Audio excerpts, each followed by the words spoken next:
आजच्या व्हिडिओमध्ये आपण शेअर मार्केट म्हणजे काय ते पाहणार आहोत। सगळ्यात पहिल्यांदा आपण शेअर आणि मार्केट या दोन्ही शब्दाचे अर्थ नीट समजून घेऊया। तर मार्केटला मराठीमध्ये शब्द आहे बाजार।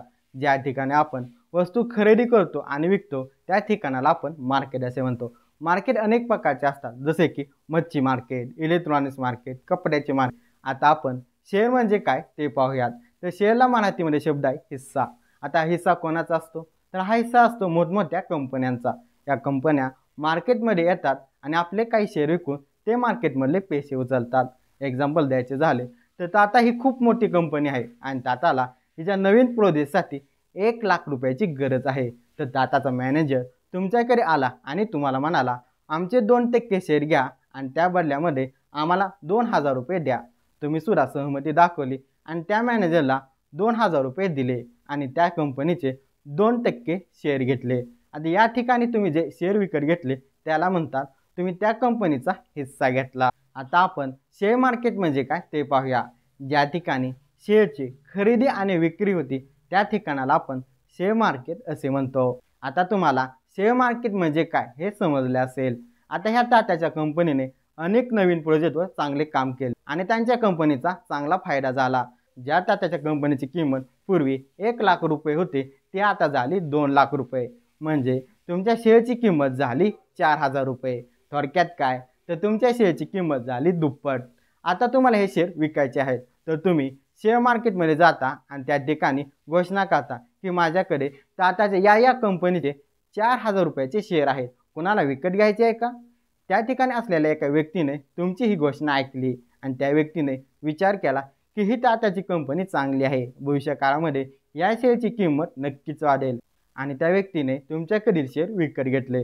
आता भविष्यामध्ये त्या शेअरची किंमत कमी होईल किंवा वाढेल त्यानुसार त्या व्यक्तीचा फायदा आणि तोटा अवलंबून आहे। आता तुम्हाला शेअर मार्केट म्हणजे काय हे नीट समजलं असेल। आता आपण शेअर मार्केटमध्ये IPO, इंट्राडे, इक्विटी आणि डेरिव्हेटिव्ह याचे छोटे टर्म आहेत, याबद्दल माहिती पाहूया। आपण आजच शेअर विकत घेतो आणि तो आजच विकतो त्याला आपण इंट्राडे असे म्हणतो। इंट्राडेबद्दल तुम्हाला सविस्तर माहिती पाहिजे असेल तर इंट्राडेबद्दल मी एक व्हिडिओ बनवली आहे, त्या व्हिडिओची लिंक येथे कोपऱ्यामध्ये दिलेली आहे।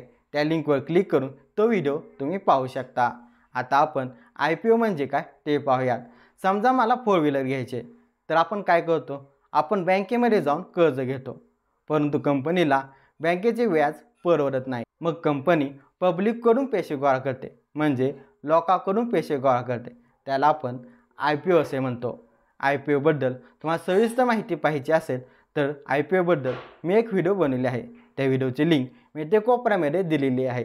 त्या लिंकवर जाऊन तुम्ही ही व्हिडिओ पाहू शकता। आता आपण इक्विटी म्हणजे काय ते पाहूया।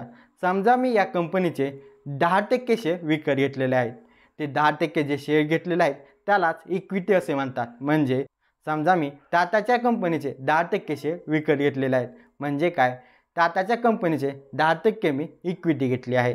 आता आपण शेअर मार्केटमध्ये डेरिव्हेटिव्ह मार्केट म्हणजे काय ते पाहूयात। डेरिव्हेटिव्ह म्हणजे एखादी गोष्टीपासून तयार होणे किंवा डिराईव्ह होणे। आता एक्झाम्पल द्यायचे झाले तर लाकडापासून फर्निचर तयार होते। ज्या मुख्य गोष्टीपासून एक गोष्ट तयार होते तर त्या मुख्य गोष्टीला शेअर मार्केटमध्ये अंडरलाईन ॲसेट असे म्हणतात। आता डेरिव्हेटिव्ह मार्केट हे इक्विटी मार्केटपासून तयार झालेलं आहे, म्हणजे इक्विटी मार्केट्समध्ये आधी शेअर येतात आणि त्याच्यानंतर डेरिव्हेटिव्ह मार्केटमध्ये ते शेअर येतात। डेरिव्हेटिव्ह मार्केटबद्दल तुम्हाला सविस्तर माहिती पाहिजे असेल तर मी डेरिव्हेटिव्ह मार्केटबद्दल एक व्हिडिओ बनवली आहे, त्या व्हिडिओची लिंक इथे मी कोपऱ्यामध्ये दिलेली आहे। त्या लिंकला क्लिक करून ती व्हिडिओ तुम्ही पाहू शकता। मित्रांनो, शेअर मार्केटबद्दल तुमच्या मनात काही प्रश्न असतील तर मला कमेंट बॉक्समध्ये नक्की विचारा। तसेच तुम्हाला आजची व्हिडिओ आवडली असेल तर लाईक आणि शेअर करायला विसरू नका। तसेच आपल्या या चॅनलला सबस्क्राईब करा, कारण मी फायनान्सच्या आणि शेअर मार्केटच्या अशाच नवीन व्हिडिओ घेऊन येत असतो। आता भेटूया आपण पुढच्या व्हिडिओमध्ये, तोपर्यंत धन्यवाद।